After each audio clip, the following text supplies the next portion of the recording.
जी दोस्तों अस्सलाम वालेकुम, क्या हाल है? ठीक हो, खैरियत है? फिट हो? उम्मीद करना कि सब से खैर वाफियत नाल हुसन अल्लाह पाक सारे दोस्तों को सलामत रखे, अपने हिफ्ज़ व अमान च रखे।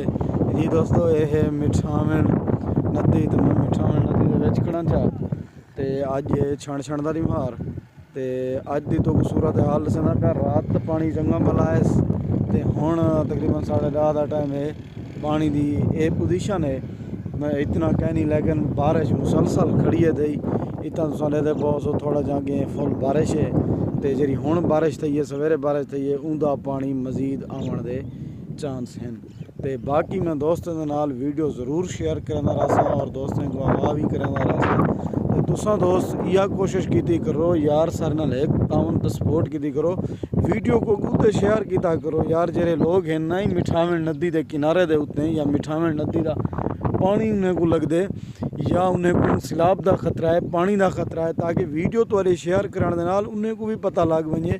वल बार बार दोस्त काला करेंदे वीडियो करेंदे, क्योंकि इतना कल रात कने कल बल्कि दी कने बिजली मुसलसल तकरीबन को 35 घंटे थी बन कहनी, जिंदी वजह कने असां ना मोबाइल चार्ज कर सकते से ना दोस्तों को आगाह कर सकते से, क्योंकि बारिश है झोड़ मीह है तो शमसा भी काम नहीं करें। लेकिन तुसा एक भी नाल वीडियो में शेयर कर दी करो। तो बाकी मुहब्बत थी गया ब्याह पानी आने का चांस है, वो मैं ज़रूर अपने दोस्तों के नाल पानी शेयर करे सा, वीडियो तुसा दोस्तों को बना के अपलोड करे सा, क्योंकि तुसा सिर्फ ये सपोर्ट करो। पानी हुण तो बिल्कुल थोड़ा है, मोटरसाइकिल गुजरते खड़न।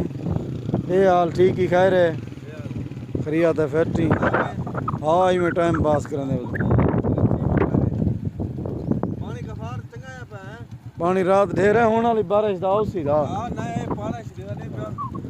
इतना वाला जरी मुश्किलात है ना, सारे लोग सारा साल बारिश में जलील ख्वार होंगे ना।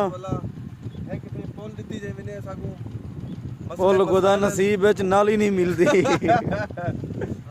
इत्थों दे लोग बारिश वाला लै गए दोस्तों, इत्थों दे लोग बहुत मुश्किलात का सामना है, क्योंकि ये शहर है, सारी आबादी हैं, लोग सौदे सूद वास्ते बहुत ही जलील थींदन और परेशान थींदन। बारिश लै गई है तो वाल तो तफसीला नहीं दी, एक वीडियो बना के अपलोड करे सूँ।